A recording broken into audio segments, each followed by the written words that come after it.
Candidate of the ACPN.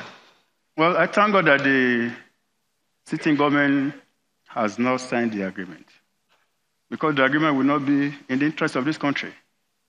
And I say so because presently, so much is not going on in our economy, especially in our industries.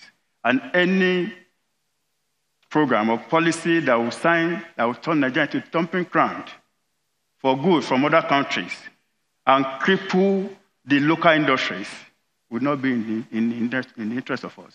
It is a good thing that as brothers that will trade with each other, but are we going to get equal advantage from them? Now, most of our industries that were most of the industries that were formerly based in this country are relocated to Benin, Togo, and some other neighboring countries. So what will it benefit Nigeria with the highest population and a very big market in Africa? I think the proper thing is for Nigerian government to put the signing of the agreement on hold until the economy of this country improves and our manufacturer industries are thriving. Thank you very much. Candidate of YPP. Thank you very much. As where Nigeria is standing today, I don't think it's a wise decision to go sign in such kind of agreement. We have advantage of population. If at all, Nigeria today will try to inject some funds.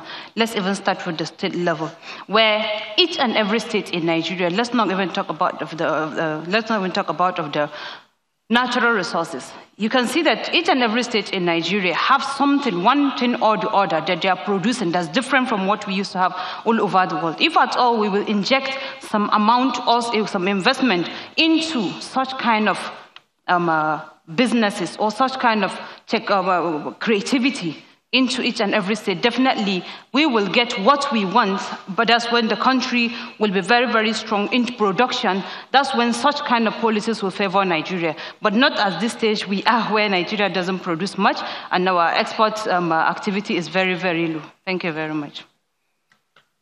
Yes, candidate of the PDP. Thank you very much. Like I said before, our government will be demand-driven, not supply-driven. That means you need to consult the people. Be at the stage of planning, not at the stage of signing. You say, oh, well, we need to go and consult the people.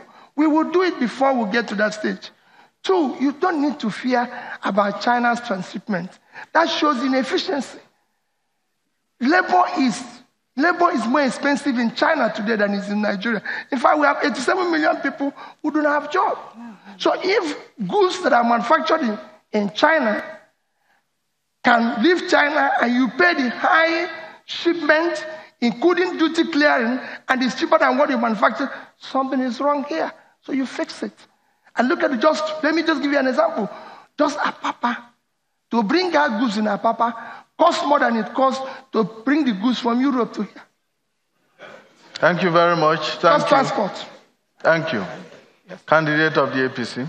Yes, I think my rebuttal is simple. Question really is that the Continental Free Trade Area has been negotiated for years. The negotiation started even under the previous government. So the question of consultation or not consultation and when it ought to have taken place really could have taken place many years ago when they started these negotiations. Second point is that labor is not the only factor of production. It's not the only cost. So the mere fact that labor is cheaper in Nigeria than China doesn't mean that goods produced in Nigeria will be cheaper than China.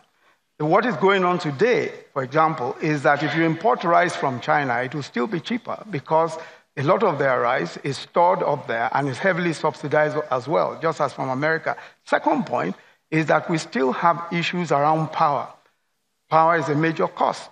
That's one of the reasons why we're investing so heavily in transmission and generation and trying our best to do with distribution.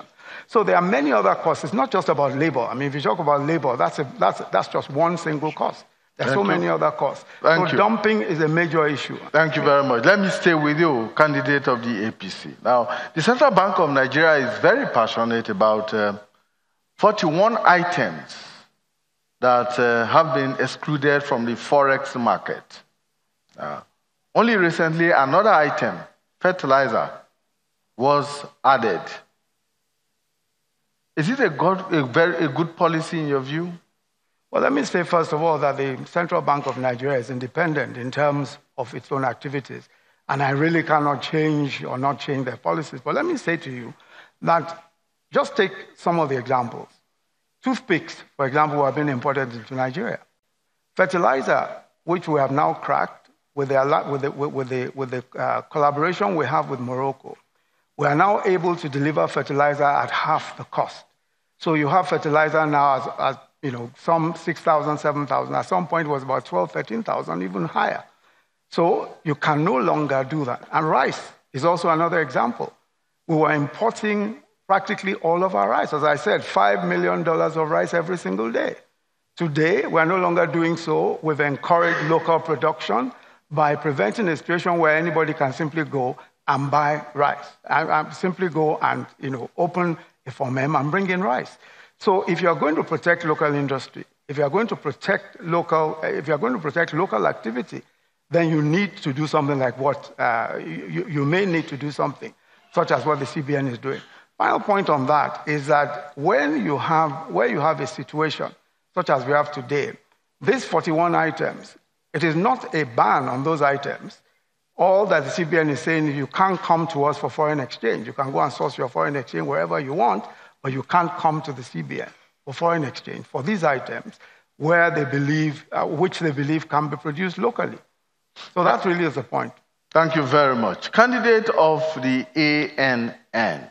Now, Nigeria is perhaps the only oil-producing country in the world today that imports petroleum products. This is because our refineries are not performing optimally. Our refineries are not performing optimally, and so we have to export crude and import refined products. What would you do as Vice President or your government if you get elected? Would you build new refineries or would you privatize the ones that we have now? Now, like I said the last time, is that we're going to heavily invest in a PPP kind of government, which is a private-public partnership. So we're grateful that at least right now we have one Nigeria that is trying to upgrade, is trying to build refineries. I don't see why, as a country, if the systems are well developed and the processes are strengthened, why we should be bringing in petroleum when we are the ones that have all that. What we should be looking at is building more refineries in the country, expanding on those, and asking the private sector to get involved. Also asking international communities to collaborate with us on how to ensure that the petroleum sector is well strengthened. And also the infrastructure aspect of building the refineries, ensuring that the huge transparency cloud ICT system will be encouraged, so that all the processes and the systems will be transparent enough for everybody to see what's going on, for the common man to know what is going on in the petroleum sector. Right now, a lot of things are not being transparent, and we don't know. But what we want to do differently is to ensure that more refineries are built, more PPP are established, and also to ensure that the diversification, we should not depend at all on petroleum. We should diversify our economy in agriculture, in ensuring that we have more industry, and so on and so forth.